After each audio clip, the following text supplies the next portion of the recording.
Welcome to Documentary First, an inside look at the documentary filmmaker's journey. I'm your host, Christian Taylor, and a documentary filmmaker myself. I am usually joined by my co-host, Jason Rugg. However, today we have an exceptional cinematographer sitting in our guest chair.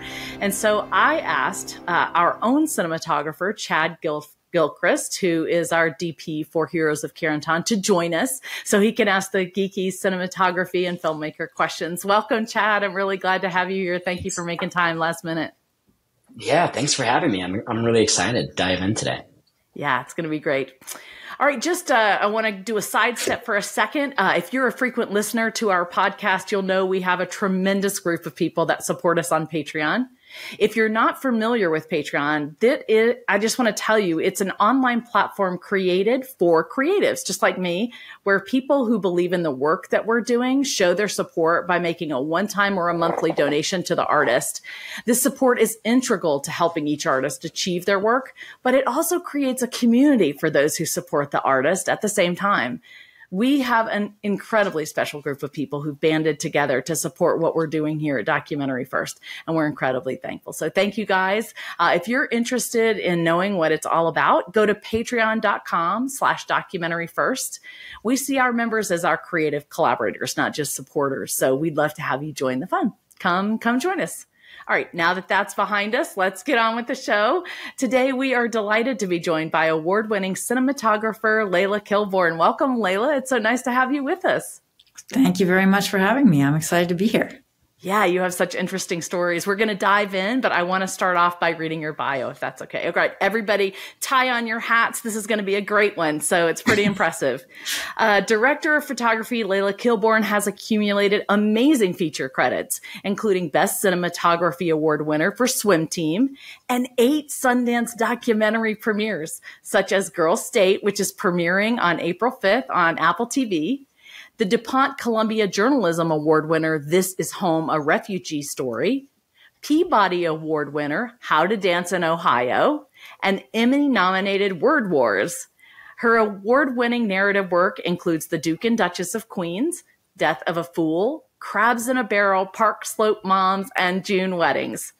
She's a member of the International Cinematographers Guild, the National Academy of Television Arts and Sciences, New York Women in Film and Television, and the International Collective of Female Plus Cinematographers. She served for a jury for the Brooklyn International Film Festival, as a panelist on cinematography at Canon Creative Studio and Doc NYC Pro, and as a guest speaker for the New School. And if all those stats aren't enough to impress you, she has a degree in social anthropology from Harvard University. It's just incredible. She's one of 7 cinematographers on Girl State, the film that we're going to talk about today. She was tasked with following one girl throughout the entirety of the documentary. Using a handheld verite camera work, Canon cameras, and prime lenses, she managed to capture intimate moments between Tochi, one of the characters, and the other girls, as well as grand moments like the everyday assemblies at Girl State. So that is just mind-blowing. You have been a busy little beaver.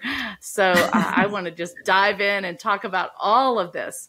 First of all, let's talk about Girl State. I hear it debuted at Sundance. I mean, it may not be so exhilarating since you have 8 debuts at Sundance, but tell us a little bit about what that was like. Well, it never gets old. Sundance is always exciting. It was a thrill to be there. I was lucky enough to be able to go this time. I haven't always gone, but this time I got to be there. And all the girls from the film were there, and several of the crew members came. So it was a big reunion. And the premiere was wonderful. It was the first time I'd seen it on the big screen with an audience. Wow. And to see the audience response was, I mean, it's just wonderful.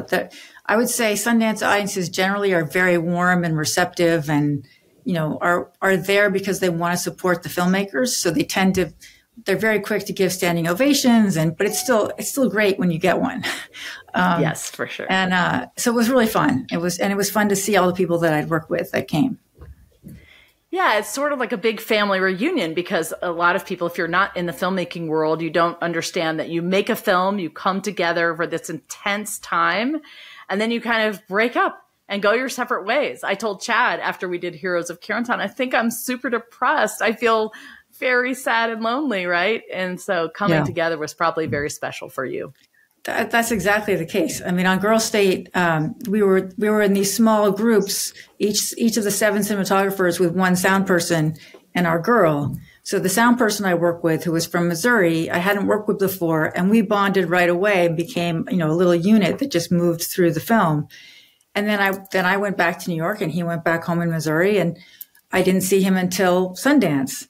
And he actually wrote me before Sundance. He sent me a postcard at Christmas saying, "So Sundance, are you going?" And I emailed him immediately and said, "Yes, you have to come." And so he came. And then we reunited with Tochi, the girl we followed, and it was great. It was like our tiny little family came back together. And you don't always get that. Sometimes you don't get to see people for years and years. It was really nice. That's beautiful. So you think that it did well at Sundance, Girl State? Yeah. Well, the response that I saw, I think most films have 5 or 6 screenings over the course of the 10 days of the festival. And I was there for the first 2 of those. I think they had 5 screenings. And both of them, a huge response from the audience. People stood in their seats, clapping, laughing during the film. Lots of questions for the girls. It was great. It was really great. And, it debuts on April 5th. So what that means is, I think it is an Apple TV original, correct? Yes. So it was their idea. They paid for the money, and they're going to, what happened was the directors, Amanda McBain and Jesse Moss, had done Boy State before. Right. In 2020. And Apple bought that after they had made it, and they sold it to Apple. So then Apple got on board when they said they wanted to make the girls version and said, "Yes, we'll fund that." So they were on board from the beginning. Yeah, it was great. Chad, would that be the way it is for all of us? Yeah, for real.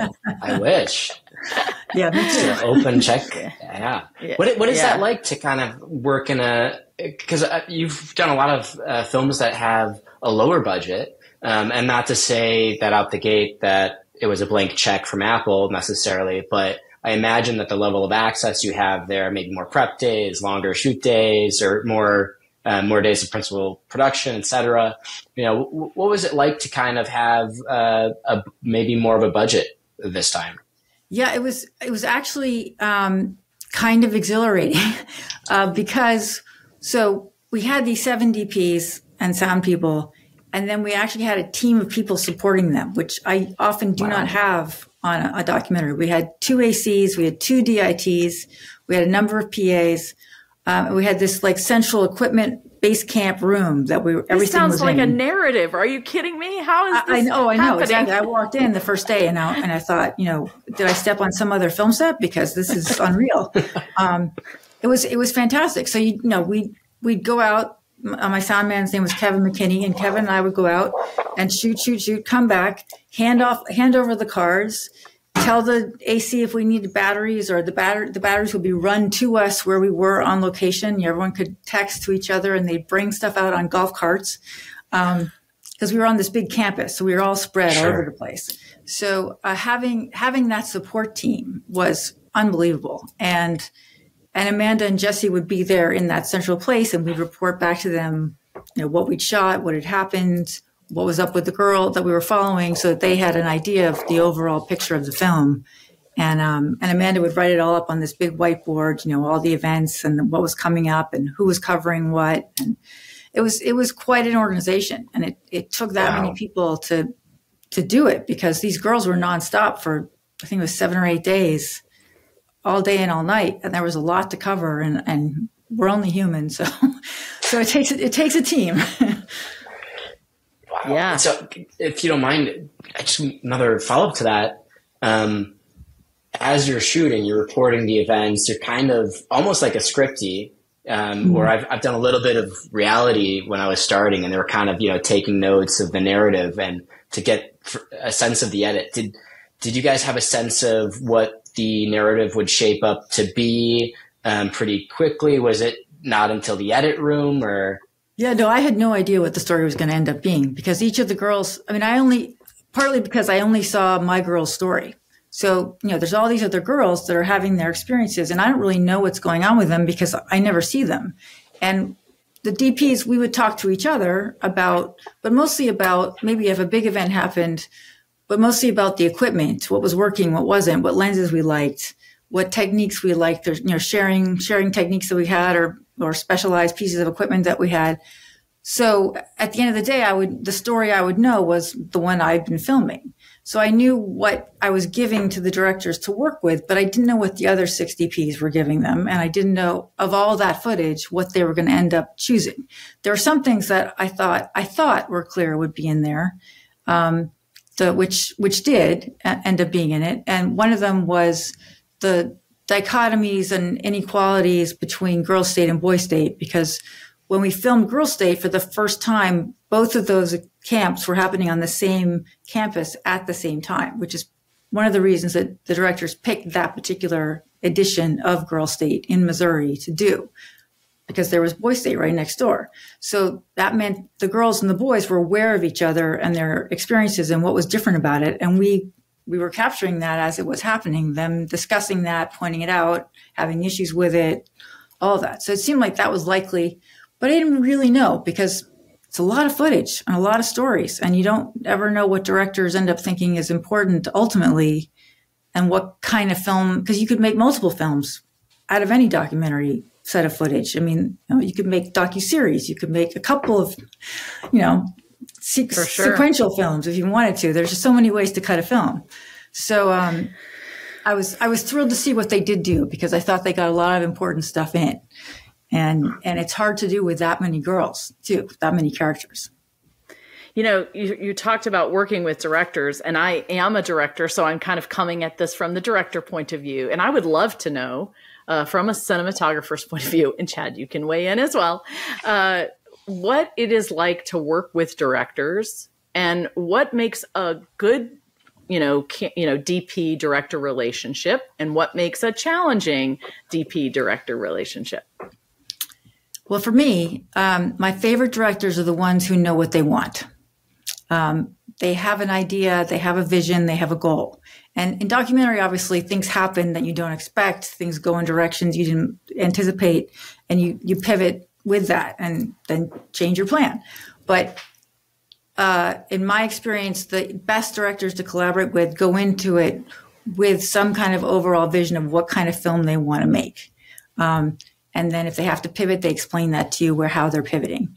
And the same in narrative films. When I work on narrative films, it's the same thing. A director, they may not know every shot they want. Sometimes they do, but they know basically what they do want. So if you present them with options, they're able to say, I like this one. This is the option I want. The ones that I have the hardest time with are the ones you present options and they can't narrow it down for you. And they're like, well, can we shoot everything? Not really. No. There's only so much time in the day and so much money in the budget. So you do have to make choices. And that's where it gets difficult, when the person who's leading the charge isn't making that decision.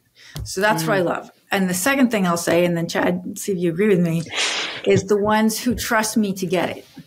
The ones who say, this is what I want, and articulate it to the best they can what's in their head that I have to then understand and interpret through the lens, and then trust me to get it, and then give me feedback if I don't get it, of course. But trust that they have, in me, have someone who can manifest what they're talking about. Until I show that I can't, and then obviously we have to figure that out, or I'm the wrong person for the job. But it's a management position, and micromanaging generally doesn't get great results. And I find that because a DP is also a management position. You're managing your crew, and I have to trust my crew to do their best work. And when I say I want this light to do that, to create this particular look, trust that my gaffer understands that and will do it, and not tell him exactly how to open the barn doors, how to tilt it. Like, that's his job. He knows how to do it. Let him do it, and then evaluate the results. So it's knowing what you want and managing with trust, I guess, would be the easiest way to say that. I like that. What do you think, Chad? Do you have anything to add to that? I really couldn't agree more. I think it's really difficult to kind of work blindly and feel where the walls are, versus having boundaries set. And I think the best times are honestly, the tighter the boundaries, because it's like, hey, we're going to present this story from this person's perspective. I'm looking for images that evoke these senses. These are the things that I'm trying to communicate. This is where we are. This is what our budget is. This is the days we have. And the more rigid you are on these things, the more that I feel like you have options for creativity. And within those boundaries, you can really start to find like, okay, this is our story. With that, I'm curious, working with, a handful of different cinematographers on the same project. And obviously Boys State had a very clear, presentation. The imagery is very bold. There's a lot of, movie kind of, steady work, wide lenses, very intimately close with people. I'm curious what it's like kind of coming back to a project that's already been presented and then looking at it and saying, hey, do we follow the rules that we had last time? Are we open to something new? And developing the intimacy with your characters and what that looks like. And all of those things kind of present, they add up to a different way that you might shoot something. If I have X amount of time with someone, I might be able to have a bigger rig because they can get more comfortable with it over time. If it's someone that's been around the camera, if they haven't, I might be smaller rig or whatever. If you want to speak to that, I'm kind of curious what it was like going into Girls State with that in mind. Yeah, no, we talked about all those things. Those are all really good points. So I guess the first thing I would say was I actually loved working with 6 other DPs at once, because usually being the DP is kind of a lonely job. There's only one of you on a job, and you've no one else to bounce ideas off of that is in exactly your position and knows exactly what you're talking about. So having 6 other people in the room who were doing exactly what I was doing, more or less, was great. And just to come back together and feel that support and that camaraderie and unity of purpose is really fun. It's just fun. So that was great. And I didn't know going into it would be like that, because often you could have multiple cinematographers, but somebody's on top and everybody else is, operating for them. But that wasn't what we were doing. It was a very different interaction, really. And then, so I deliberately didn't watch. I knew about Boys State and I knew many of the people who had shot it. They're friends of mine, but I didn't actually watch the movie before I shot Girls State on purpose. Because I didn't want to be knocked out of my own operating comfort. I decided that Jesse and Amanda, the directors, had hired me for my Verite experience and because they trusted my creative instincts. So I wanted those to work and to get, because if I was thinking, oh, well, this is what they did on Boys State and it looked like that, so I should be doing X, Y, or Z, I would lose my own whatever it is that I do when I'm shooting, and you get into kind of a Zen mode where you're not thinking about it, you're just doing it. And the best parts are when you're sort of one with the person you're filming and you're attuned to what's happening in front of you, whether it's 1 or 10 people, you're just attuned to the action and you're anticipating, you're alert, and you're just putting the camera in the right place, in the right place, in the right place. And that just comes through being present in the moment. And the more you're thinking about how you should be doing it, the less present you can be in what you're actually doing. So my concern was that if I watched Boys State first, I would be trying to confine myself to something that wasn't natural to me necessarily. And then I would just end up fighting my own instincts. And that wouldn't get me anywhere good. We did talk a lot about how specifically with the equipment we were going to do it, because we only had a 10-day period really with these girls, and that was the idea between one DP, one girl, so they would get used to us very quickly and get comfortable having us in close, because we did shoot on primes, and with primes you have a lot less flexibility because you physically have to move to change the frame. So it means changing the frame less often sometimes because movement can be distracting.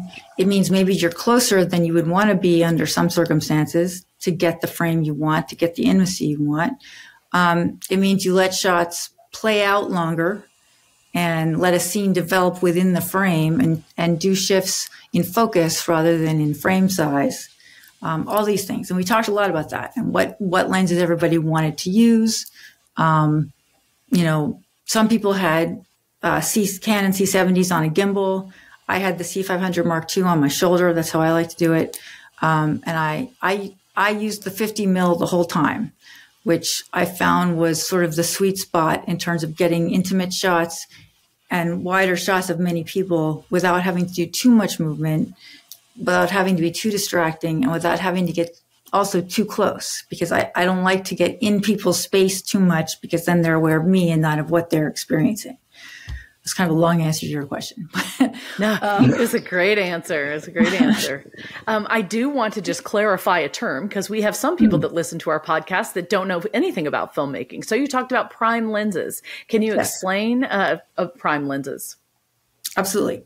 So there's basically two kinds of lenses that are generally used for most filmmaking. There's primes, which are single size lenses, is the easiest way to say it, I guess. And they come in a range of sizes. The general range that you would use on most films is somewhere around 20, 21, up to maybe 100, 150.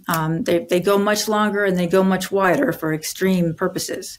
But there's sort of that general range of the different size frames you're going to see of people. And as you get closer and closer, optically in the glass, different things happen. So you use different lenses to create different looks and different effects. And I can get really into the weeds about what happens with focus and, depth of focus, depth of field, it's called, with aberrations in the lens. I mean, there's all kinds of things that cinematographers geek out about and love about lenses. The lens is the best part of it. Like, you could use, I don't even care that much about which camera you use. I care about what the glass is, because that's really what makes a great image, is great glass. That is so interesting, because I have watched like DPs geek out about these things. I'm like, why do they care so much? Oh, yeah. I mean, I am a director that is new, and so I don't know equipment. And so it is funny that you guys talk this language about these lenses that makes no sense to me. Well, I mean, I think I had to learn it. I didn't know when I first started any of this stuff, and I didn't even know how to see it. And you learn how to see it, and you learn what different lens sizes do optically and on people's faces and on landscapes and on whatever it is.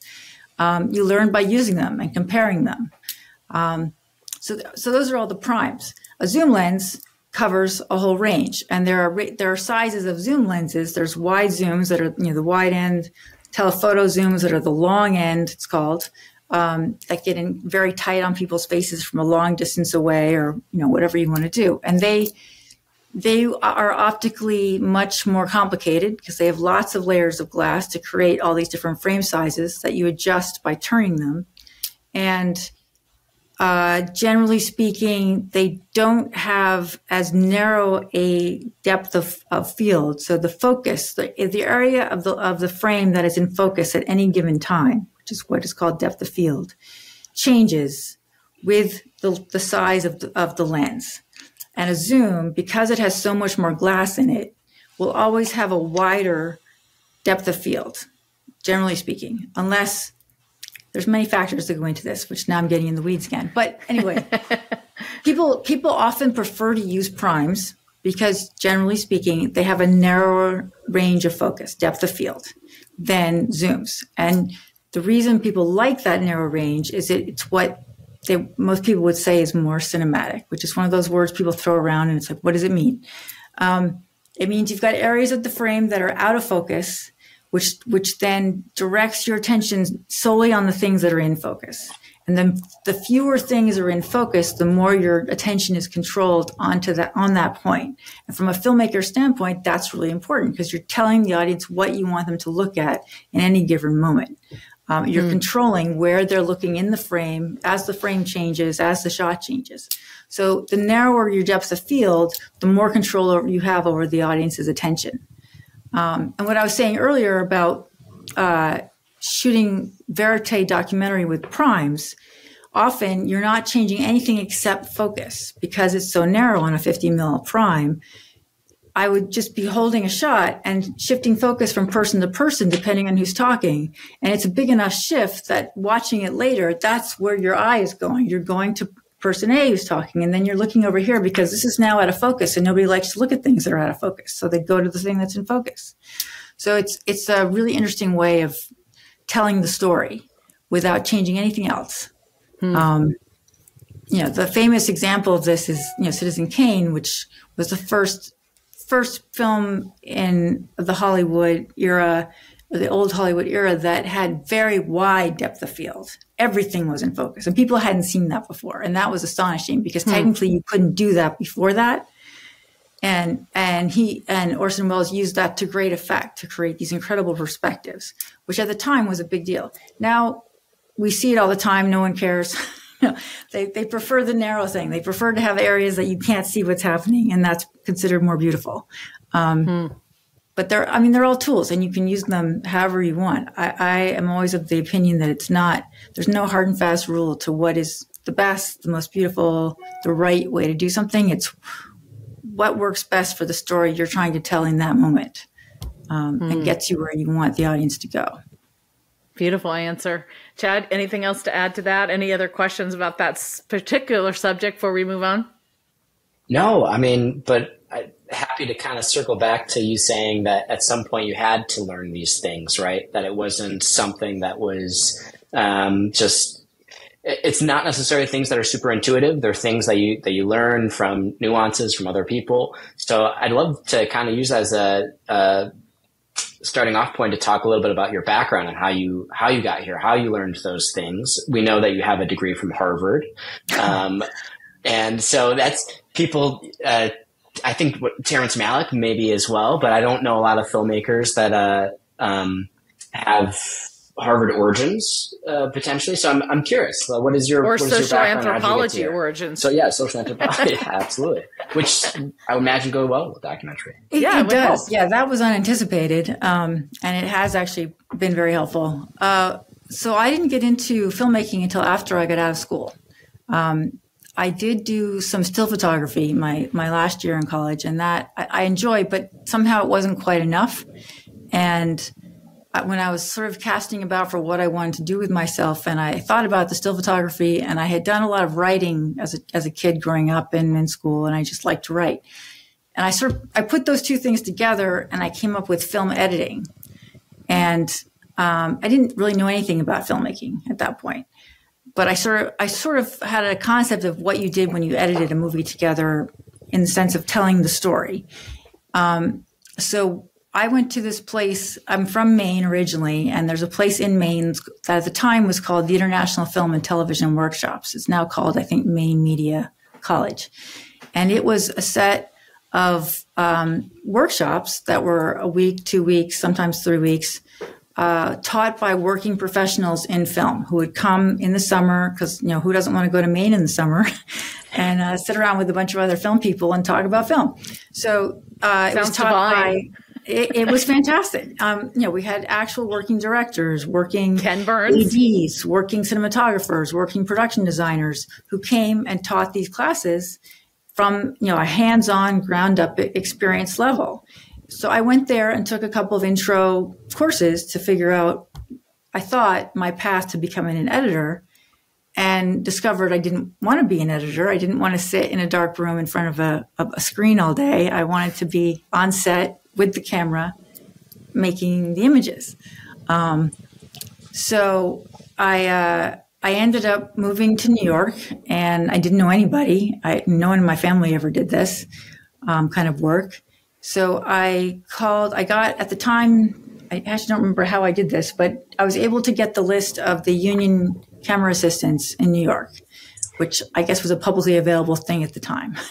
And I just started cold calling people and saying, here I am. This is what experience I have. I'll work for you for a day on whatever you want as a loader, just a film loader. Let me show you I can do this.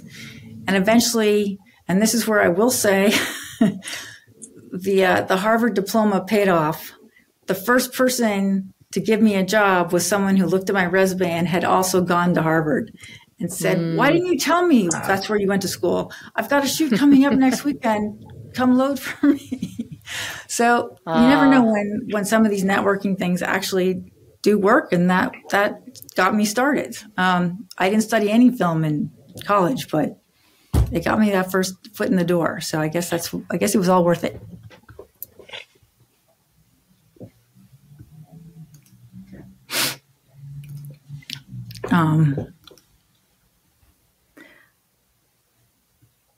And then after we're going to pause. What's that? Hang on for 1 second. We need to take a break because I can't hear anybody. So stand by for a second. Oh. I froze there for a second and then it came back for me. But yeah, I wasn't sure what happened. Okay. So I'm so sorry. For some reason my AirPods just stopped cooperating. And I didn't hear. I heard you say we got to the part where your Harvard degree came in handy. Yes. And then that's about as far as I got. Yeah. Okay. So was there a good place to cut there, Chad? Yeah. I mean, you can get to the Harvard degree, and then just that for me at the end, both of you guys all got pixelated, and I wasn't sure if I was still live or if I was going to catch up. So I was like, I can say that last part again if that's helpful. Yeah. Why don't you? Let's do that. Let's do that. All right. Okay. Just go up right ahead. We're going to keep on rolling. Okay. So the one place that my college degree actually did come in handy in the film world was that first entree to the New York camera assisting job, because after making a lot of cold calls and sending out resumes, the first person who said, yes, I will hire you, was someone who had gone to my same school and said, why didn't you tell me where you went to school? Of course, come load for me. So it paid off in that sense. Yeah, and then you just went from there. And then I just went from there and worked my way up the hierarchy. I mean, I was a film loader and then a second AC and then a focus puller for a number of years. And at a certain point realized and all along, as I was doing that, I was trying to shoot whatever I could. I shot, low budget shorts. I shot art installation projects, whatever I could find. I shot a narrative film while I was still working as a second. And around the early 2000s, a friend who had been an AD had a documentary project that he wanted to co-direct and said to me, would you like to shoot it? And I hadn't really shot a lot of documentary before, but I'd worked on them as an assistant, and I said, yes, of course. What are we doing? And after that, that film went to Sundance in 2004, which none of us anticipated. But that sort of was the jump start of my documentary DP career. Wow. That's a beautiful story, huh? It's everybody's kind of dream. So, from there, you kind of jumped the shark at some point where, you went from doing all of these indie things or smaller things. And yes, your film went to Sundance in 2004. You guys, I'm going to have to stop one more time. And I am so sorry because there is someone at my door that I was expecting 3 hours ago. So just keep talking amongst yourselves. I'll be right back. Okay. All right. Well, maybe some of this is usable because I'm curious for myself. Like I've been in the union or I was in the union for about 10 years. As a crew guy, started as a grip, went over to be an electrician. All it took was my first AX, and I was like, I want that. That guy sitting in the back of the gate there. No, but so being a crew guy and kind of working my way up there, I meet a lot of other filmmakers that have that passion. They go into crewing to learn, and then they feel maybe stuck. They have the knowledge, but they don't necessarily all have. They lose maybe some of their access to where those stories originate and where the indie things come from. Especially when you get kind of insulated there. How do you kind of go about finding those jobs while you're second ACing? Because that's also tiring to be on set 14 hours and then you're like, all right, let's go shoot a short this weekend and then come back. Yeah, that's an excellent question. And I mean, the way that I did it, I don't know if it's possible to do now, because it was a different time and life was less expensive in general. So when I did it, I would shoot these no budget projects on the side while I was living, making my living as an assistant, for little to no money, or sometimes no money. And then go back to making good money as an AC. And the moment, it came that moment when I shot that first documentary and realized that this was the time to just start shooting. And I had a year or 2 years, I don't remember exactly how long now, but there was a period where I was hand to mouth all the time because I was taking very low budget jobs and turning down the lucrative AC jobs because I had made the decision that I was going to be a DP now. And I think the thing is, you kind of have to do that. And I did it every step of the way. So when I was a second, at a certain point, I said, I'm not going to be a second anymore. I'm going to be a focus puller now. And I'm going to turn down all those great second jobs and try to get focus and just tell everybody I'm playing focus and get everybody to come on board and hire me as a first instead. And that took some time and some, rice and beans to eat. But I was able to do it. And that was, to go to sort of separate point, which is, I think for people for whom the hierarchy doesn't work very well, which is to say, in my experience, it's an old boys network. It's an old boys business. And generally speaking, going up the chain has worked for the men in the business. And when you do well as a first AC, they say to you, why don't you operate on the next one? Or when you operate well, then you get a chance to shoot, second unit on the next project. For women and other people outside the mainstream perspective of who can do this, whether you're brown or black or, whatever marginalization you have, somehow that hierarchy doesn't kick in the right way. I had people say as much to me, you're a really good second. You should stay seconding because we need more women seconds. Instead of saying, you're a great second, maybe you should try firsting. That was not the conversation that happened. So I had to make that choice that I was going to step up because no one was going to make it for me. And no one was going to present that as a possibility just because it was there. I had to say, I want this, I'm going to do it. And I think that's true in many industries and many situations. But it's an easy thing to say and a hard thing to do. And I had to be willing to live a very low overhead life for a long time to make those transitions happen and sort of weather through those periods when I wasn't, making the good living I'd made in the lower category. When you're trying to step up into something new, even if you have all the experience and all the skills, convincing other people of that is another proposition. So I don't know if I answered your question, but yeah, absolutely. Yeah, absolutely. It's always interesting to me how people kind of take that jump because it is a lot of kind of stepping a few steps forwards and then taking a step back. And then, I felt, and I don't know if you felt the same way, that each kind of step forward has taken a little bit longer. It's been a little bit more difficult and you're in it for a little longer than you anticipated. And then when you take that next step, it takes longer for the phone to ring for that thing than I had, going from, maybe I want to say a grip an electrician or kind of, it's the same thing, but, going from maybe a grip to a best boy it's a little easier than going from, the best boy to the gaffer or whatever, kind of taking those next steps. And I found that same way to be true with shooting is it's taken longer to be like, to have the phone ring consistently, in a different kind of category, which makes sense.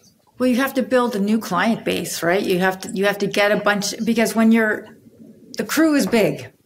And when you're one of many assistants or many electricians or many grips, there are many of you to refer each other, to hire each other, to recommend each other, to bring each other on. But there's only one DP. And there's only one director and one producer. Well, there's many producers, but there's one director really who's going to hire that DP. So you can't rely on a big group of people to be helping you pay the rent every month by bringing you on lots of projects. You've got to develop this stable of directors and producers who look to you to do this, singular job, and that's a harder thing to do. And I think people in filmmaking, well, many things, are risk averse because it's a lot of money on the line all the time, and you always have to have that in the back of your mind. Like, how do I make these people feel comfortable about spending the money and putting me in charge of spending some of that money on whatever aspect of the film it is? So there's a certain aspect of being a DP that is a salesman's job of selling yourself to the producers and to the directors. And it's not a part of the job I'm particularly comfortable with or think I'm very good at. I've seen people who are really good at it. And sometimes those same people are also really good at everything else. And you get the perfect package, right? And some people are unbelievable cinematographers and terrible at selling themselves. So it's a tough thing. It's a complicated business and requires multiple levels of yourself that you have to put forward. And I will say I learned a lot more about that by going back and forth between documentary and narrative, because it's kind of different worlds and different people that do these jobs. But they all need to feel comfortable with you and trust that you're going to support them and help them make the movie they want to make. Yeah. Did you ever get discouraged during that journey and just want to cash it in and be like, this is crazy? And if so, can you tell us a moment about when you decided that, no, I'm going to keep going? Talk to us about discouragement and why you kept going. Yeah, sure. I mean, there have been many sort of bleak periods when the phone wasn't ringing, and I started thinking, well, what else can I do? What other job would I rather be doing? And the problem was I couldn't come up with that other job. This is what I want to do.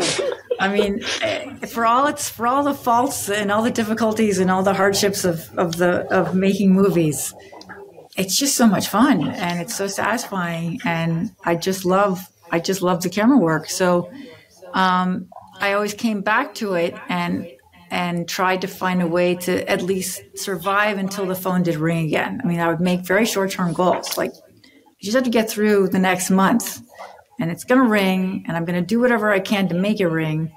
But I'm not going to think about my 5-year plan. I'm going to think about my 4-week plan. And usually that worked. Usually I could get through. I mean, I will say this last year of the strikes has been one of the longest fallow periods I've ever been through. We've all been through. This is the scariest it's ever gotten, really. I mean, we've had strikes before too, but it never as bad as this past year, I think, for just general industry, cessation on all fronts, narrative, documentary, you name it. True for you too, Chad, right? I mean, and you've expressed some of the same thing. Yeah, it was rough. Previous years, it was just this year was particularly interesting because it was like 4 movies that I was very proud of all come out this year in the year that we're not working, So it's like seeing the fruit of the labor, but then not really being able to go back for it. Maybe it was good timing to be like, keep going, keep doing the thing. But very interesting experience this year. And I think coming off of COVID as well, where, I was on Fargo and we shut down and we come back and we shut down again and we come back. Right. So it's kind of been this weird, fluctuation the last 4 or 5 years that I hadn't seen previously, for sure. It's been a challenge for a lot of filmmakers, definitely. But I think that's why it's more important now to be able to tell those stories and to continue to put the information out there and make sure that this information is being passed down from different generations of filmmakers and different experience levels and backgrounds. Because you're seeing a lot of people leave, but you're also seeing a lot of new people have access. And like you said that the Canon, the DSLR kind of camera that you had on the gimbal, the C70, the C70, sorry, yeah, so the C70. You're having all kinds of new access with equipment, with distribution. There's all kinds of new things, and so we're all adapting to that. And it's a very interesting time, I think, for filmmaking. Chad and I were talking earlier before you came on, and one of the things, we were talking about questions we both wanted to ask, and Chad had a great one. He wanted to know what your advice would be for filmmakers who want to shoot and do what you're doing, but don't have the access, don't have the money. What advice would you give to them for how to make something look really great? Or right, Chad? That was the question. Yeah. Yeah. I think there's a lot of people that, like I said, have a lot of the access level is different now. You can get cameras, you have an iPhone. So I think, what would your advice be to someone that, wants to tell stories and is looking to do it, but maybe feels intimidated at they haven't done it before, or they don't know where to start, or what the best advice might be for someone in that kind of situation where they have a good story, but maybe they don't have the experience or they don't have the access to whatever budgets, they're doing it themselves. Yeah, I guess the first thing I would say is to watch a lot of movies and shows, and watch especially ones that you've already seen, so that you're not experiencing the story for the first time. You're looking at how it was made. So I would say pick a favorite movie that you have, whatever it is. It could be The Matrix. It could be, it could be Fargo. It could be whatever show you like to watch. And instead of looking at it from an audience perspective, think about what choices were made to give you the images that you're looking at. And even if you can watch it on some format where you can stop it as you go along and just look at images and say, why did they pick this angle with the camera? Where are the actors in the frame? Or if it's a documentary, where are the people in the frame? And why is the camera where it is? Why did they light it this way? What maybe do you think they used to light it if you had to guess? Just look at where the light is falling in the room. Where are the lights? What kinds of angles make you feel certain things or don't? And then try to put that stuff into practice. Just make your own silly movies. If it's a documentary, just ask someone a friend, if you can just follow them around with your phone for a day and try to capture what they're doing. I didn't do that, but now when I started, you couldn't do that. There weren't phones that you could have you didn't have computers in your hands, and none of that existed. I was back in, I'm old. It was in the film days. But now you do have all these things you can play with and just try to make little stories. I would say the more you can reach out to filmmakers that you do know, or someone know somebody. As I said before, every step I took, I made the decision to do it, but I also told everybody I knew that that's what I was planning to do, so that when someone, maybe someone who was a DP but didn't want a particular job because it wouldn't pay them enough, they might think, oh, I know Layla wants to shoot. Maybe she'll take this one. Let's give it to her. When I was first starting out. So you have to tell people that you want to do this and ask them their advice. People generally like to give advice. makes them feel good about what they know. So ask them for their advice. Ask them for a few tips on what you're doing. Ask if you can show them something. If it's someone that whose opinion you respect. These are all things that don't really cost anything to do. If you have a phone that has a camera, you can do all of it. And then if you really want to do this, I would say start. It's a craft that you learn, and you learn it by doing it. So work for people who know more than you do. Work as an assistant. Work as a grip. Work as an electric. Work with people who are really skilled and will train you, because that's what it takes. It's a lifelong process of learning this craft. I don't know all of it. There's lots more to learn. And I've been doing it for 30 years. So it's something that you apprentice and get better at. There are some people who go right out of the gate, make a movie, goes to Sundance, wins an Oscar, and they're off and running. That's generally not what happens for most of us. It's like lightning strikes. It does. It actually happens. It does. But it does happen. But not usually. It's not. That's not a life plan. Right. That's luck. That's an accident. That's a convergence of many factors. And it can happen, but I wouldn't go to the bank with it because they're not going to give you a loan on that idea. I mean, there's an example of it kind of happening right now. When I was just at Sundance, I went to a panel of these sort of young emerging filmmakers, one of whom was named Sean Wong, who was just nominated for an Oscar for his short film that was at South by Southwest, I think last year.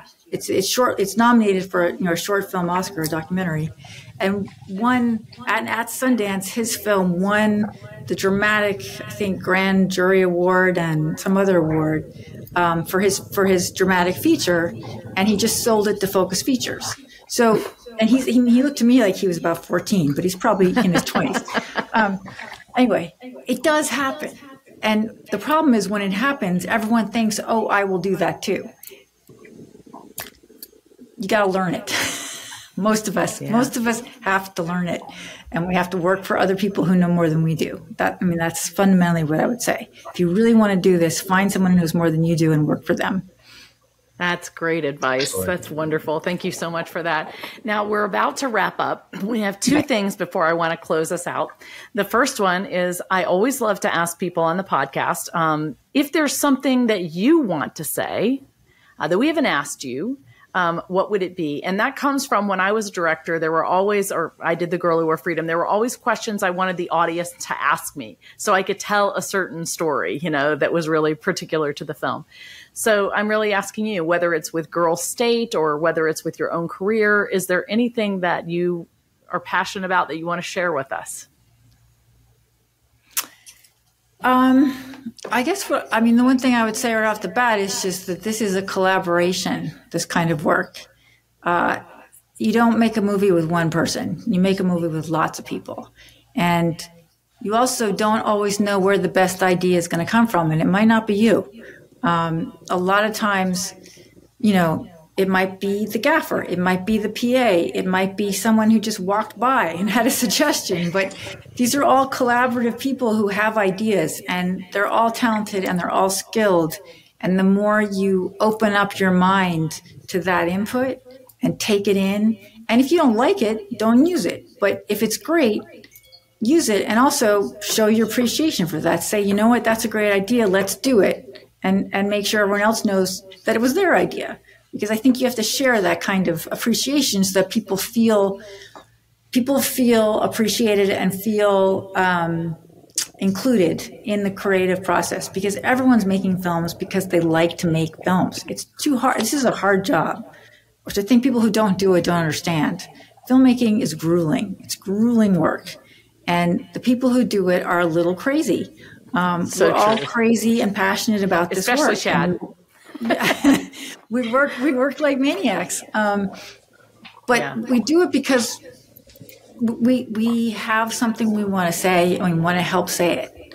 And so if you want to make films, be open to that kind of collaborative interaction, because that's really what makes a great movie. That's my phone. Well said. Well said.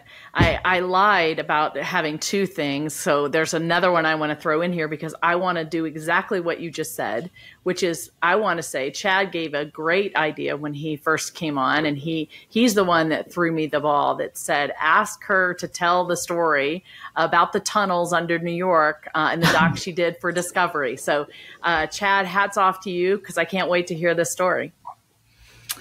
Okay.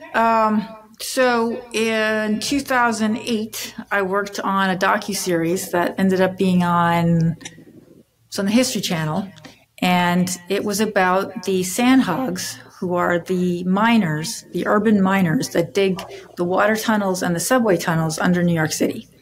And at the time we were filming, they always have a number of projects going on, but they were really busy at that particular moment because they had just gotten the funding to extend the Long Island Railroad under New York, So from Long Island, under Manhattan, under Grand Central, and create this whole new cavern under Grand Central that was like a second half of the station, which would run the Long Island Railroad through it, so that you could go from, Metro North all the way out to Long Island without having to go above ground. That would be amazing. Well, it's there now. All this many years, it's there. But when we were filming, they were just starting this. Or they were finishing work that had begun 30 years earlier and was abandoned, but they had gotten the funding finally to do it. So, and they were also extending the 7 train all the way to the Javits Center. And finally, and really most importantly, they were building the 3rd water tunnel, because all of the water in New York comes through these 2 tunnels from the Croton Reservoir. And they are 100 years old, and they are both in operation all the time, which means you can't repair anything because you can't turn either of them off in order to repair them. So they had 100 years worth of repairs that needed to be done, basically. And in order to repair them, they had to build a 3rd tunnel that they could bring online and then go in and see what was wrong with these tunnels. And I'm sure there were things. So we were filming right at the finishing of the 3rd water tunnel, which was this huge deal. So that meant I was underground for about 5 months every day. In these, they're primitive tunnels. They're what ultimately, everyone, if you've been in New York, probably you've been in a subway. And this was the tunnel before the trains are in there, and it's just rock. It's just a hole, it's a hole through the ground. We were filming they have 3 shifts, so they film round the clock. And we were usually filming the day shift. So we'd be there from 6 in the morning until around 4 in the afternoon. And we'd go down and take a little train from the entrance of the shaft to the work site, these little primitive sort of square trains, and film these guys tunneling. That's what they did all day. They tunneled. And there are a number of ways they do it. It's all mining. They have these tunnel boring machines that are these huge contraptions that you walk inside of, that have cutters at the face that bore the hole through the New York schist, which is this very tough, hard rock that's very hard to cut, but is also very strong, and it's why you can have all these subways next to each other without the thing collapsing. And they would drill and they would dynamite and all the exciting things that miners do that are very dangerous. And we had to show that we were safe people to have down there, because it's the kind of work that does get people killed. Miners do die because of horrible accidents that happen. So you have to demonstrate that you are sensitive to that situation, that you're not going to make sudden stupid moves, that you're going to pay attention to your safety around you and to the safety of other people around you. And if you can demonstrate your trustworthiness to them, then they're happy to have you there. But we had to do that. And there were a number of ways that we had to do that.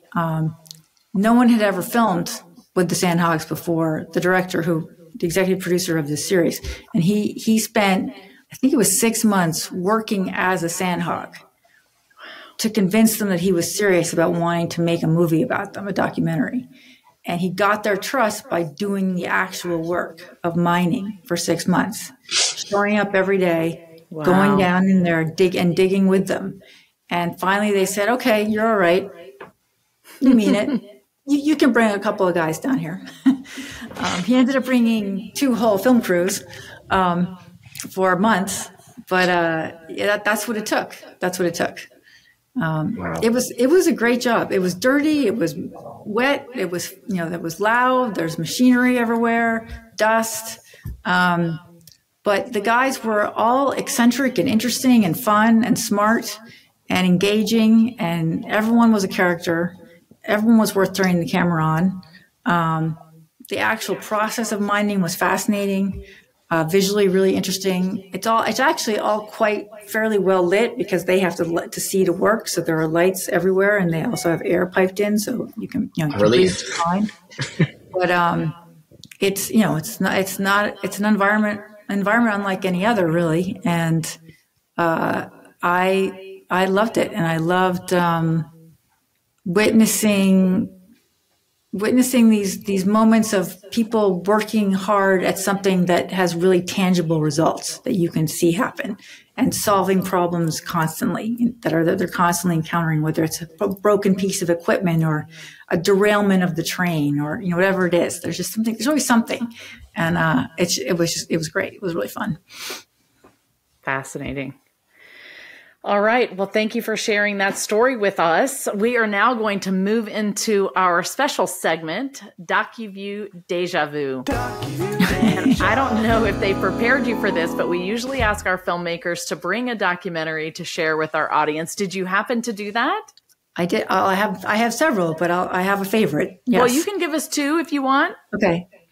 Well, the first one, it's called Morenas, which is spelled Morena, parenthesis S, close parenthesis. It's the name Morena, but it's two of them. And it's a entirely verite documentary. It was shot in Argentina, in Buenos Aires, by these two Dominican filmmakers. And it's about a Dominican immigrant in Argentina who has a small shop like a restaurant that she's struggling to maintain, and has a couple of goals in life, one of which is to bring her teenage son to live with her from where he is, which is, I think he's back in the DR, and she wants to bring him to Argentina. So it's very much a slice of life documentary. And it's these two first-time filmmakers, one of whom I know because he was a second AC on a job I was doing. And after the job ended, I heard from him several months later to say, my movie is premiering, if you're interested in seeing it, in New York. So I went. And I will say it is a piece of art. It is one of the most beautiful films I've ever seen. Wow. The way they filmed it, the choices they made, the way they did the sound, they are artists. And it's just a beautiful piece of filmmaking, and it's a beautiful story. It's on the festival circuit right now. I don't know where it's going to land, but I would say keep an eye out for it because it is worth seeing. So Morenas. Great. And the directors beautiful. are Ivan de Lara and Vicky Apolinario. They're the co-directors. So that's awesome. Yeah. Thank you. Yeah, you have another one? Yes, completely different. Yeah. Which is Senna, it isn't that recent, but it's also worth seeing, and it's entirely archival. It has voiceover from interviews, but you never see the interviewees. It's entirely archival footage, but geniusly cut together to make you feel like you're seeing things play out in front of you in real time, as if it were shot verite. But it was, it's a lot of it's news footage, it's race footage. It's all about the race car driver Ayrton Senna, Formula One. And is it SENA or CENA? It's SENNA. NNA. Okay. And do you know where we can find it? Maybe. I think it's on Netflix. Is it on Netflix? It might be, yeah. Okay. It might be. I could be wrong on that, but it's a great sure film. It's streaming somewhere. It might be on Prime Video or it might be on Netflix. I'm pretty sure it's available to see. All right. Awesome. So those are my two picks. Chad, do you have one? You get a pass if you don't, because I asked you this last minute. I did just watch, a friend of mine just had a film New York Times has a series of short docs. And the one that I have to recommend over there that I just watched, and I haven't gotten to watch his quite yet, but Keys the City, the Chronicles of a New York Blacksmith. And it's just this really beautiful, quiet verite of this tiny little Brooklyn locksmith shop that's been open for 100 years, and in continuous operations, kind of handed down. And the place is just, totally magical. One of those places you walk into and it's just like, it's such a character, and everything. All these people are just super interesting. And, it's a really great story that kind of about shifting, about generations, about things being handed off, and something being new, a new dream kind of being established. And So it's a very beautiful, touching movie, and it's told over the course of time. There's a lot of negative space in there. There's a lot of letting things unfold. They're just like little pickups of items around the room that kind of tell the story. So that would be my suggestion. I'm sure it's the New York Times website or Vimeo or something.